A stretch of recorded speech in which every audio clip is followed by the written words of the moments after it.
Au nom du Père et du Fils et du Saint-Esprit, Amen. Grande joie d'être là avec toi en ce 9 décembre, vendredi.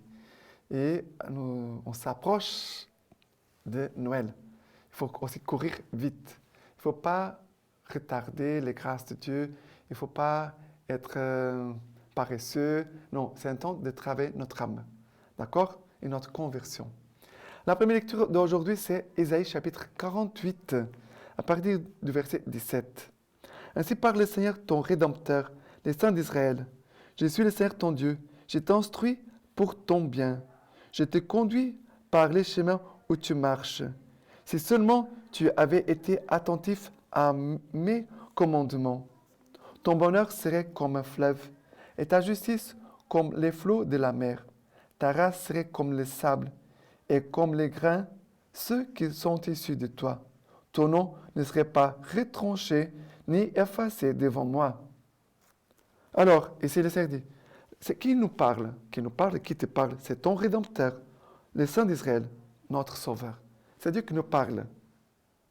Moi, j'aime beaucoup cet exercice de prendre la parole de Dieu et de dire, Esprit Saint, donne-moi une parole.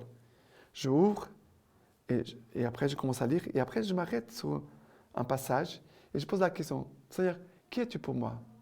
Et je prends la parole de Dieu, le passage, et là je trouve la réponse. Qui le Seigneur est pour moi? Le Seigneur me dit aujourd'hui, je suis le Saint d'Israël, ton Rédempteur. Seigneur, qui suis-je pour toi? Et ici, Dieu qui dit, je te conduis par les chemins où tu marches. Si seulement tu avais été attentif à mes commandements. Qui suis-je pour toi? Je suis celui qui est distrait, je ne suis pas en train d'écouter tes paroles. Seigneur, troisième question. Seigneur, que veux-tu que je fasse? Que veux-tu que je fasse? Alors, et il nous dit que tu écoutes. Si tu écoutes, si tu avais été attentif à mes commandements, ton bonheur serait comme un fleuve et ta justice comme les flots de la mer. Alors, qu'est-ce que Seigneur veux-tu que je fasse? Que je t'écoute pour avoir le bonheur et aussi d'être juste, comme Saint Joseph. Juste. Et après, le Seigneur dit encore, ta race serait comme le sable et comme les grains, ceux qui sont issus de toi. Le Seigneur veut dire qu'il veut engendrer en nous une fécondité. Le Seigneur est toujours le Dieu de l'abondance, de la fécondité. Ça veut dire que l'homme, il est petit, mais Dieu est grand, il est tout-puissant. Nous sommes petits, mais Dieu, il est grand. Ton nom ne serait pas retranché ni effacé devant moi. Et après, Seigneur, qui es-tu pour moi? Seigneur, qui suis-je pour toi? Seigneur, que veux-tu que je fasse?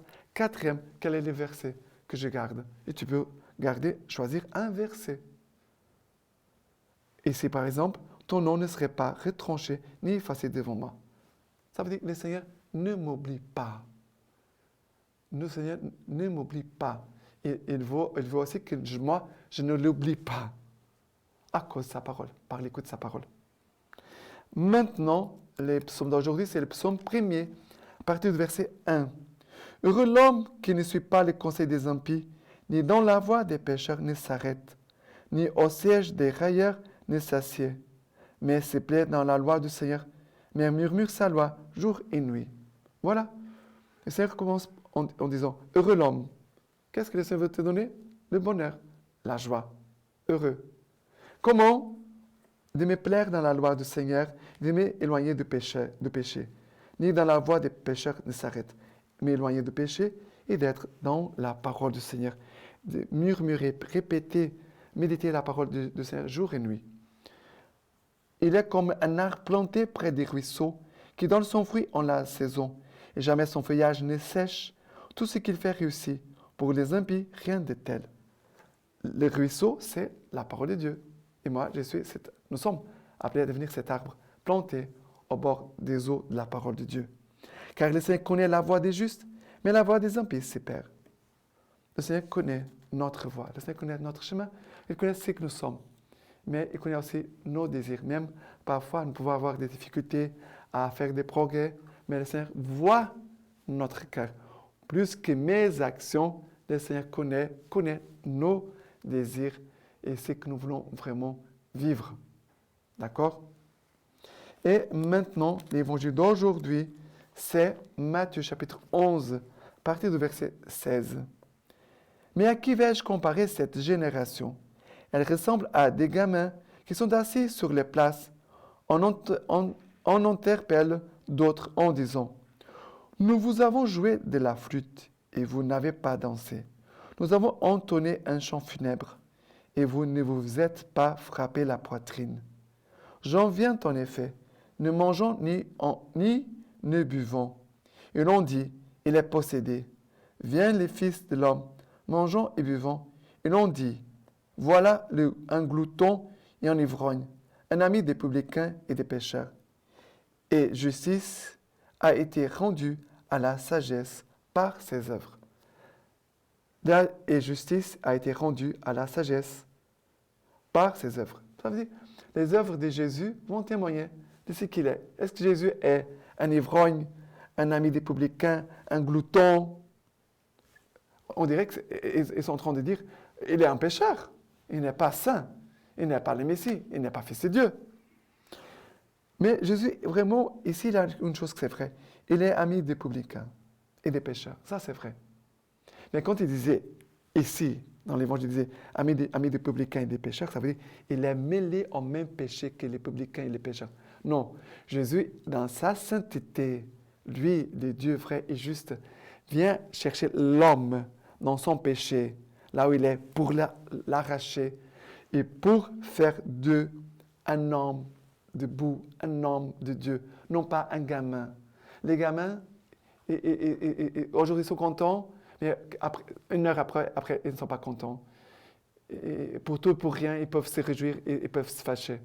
Ce sont des personnes instables. Les enfants, ils sont très instables.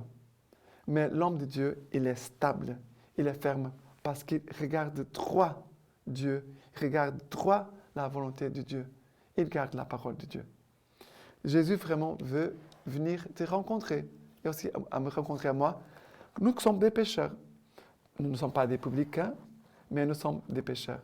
Et Jésus nous aime et vient nous rencontrer. Non pas pour que nous restions dans les péchés, mais pour nous arracher de notre péché et faire de nous des hommes mûrs dans la foi. Faire de nous des hommes mûrs dans la foi. La lecture patristique d'aujourd'hui de Sainte Irénée. Le Seigneur est venu, il s'est manifesté dans son propre domaine. Il a été porté par sa propre création, qu'il porte lui-même. Il a récapitulé par son obéissance sur les bois la désobéissance perpétrée par les bois. Cette séduction dont avait été misérablement victime Ève, vierge déjà promise à un mari, a été dissipée par la bonne nouvelle des vérités magnifiquement annoncée par l'ange à Marie, vierge déjà en pouvoir du mari. Car de même que celle-là, séduite par les discours d'un ange afin de se soustraire à Dieu, a transgressé la parole de Dieu, de même celle-ci a reçu par les discours d'un ange l'annonce qu'elle porterait Dieu et a obéi à sa parole. Et de même que celle-là fut séduite de manière à désobéir à Dieu, de même celle-ci fut persuadée d'obéir à Dieu, afin que la Vierge Ève et la Vierge Marie, la Vierge Marie deviennent l'avocate. Maintenant, je vous laisse la bénédiction par les mains toutes pures de la Vierge Marie. Que Tout-Puissant vous bénisse et vous garde, le Père, le Fils et le Saint-Esprit. Amen.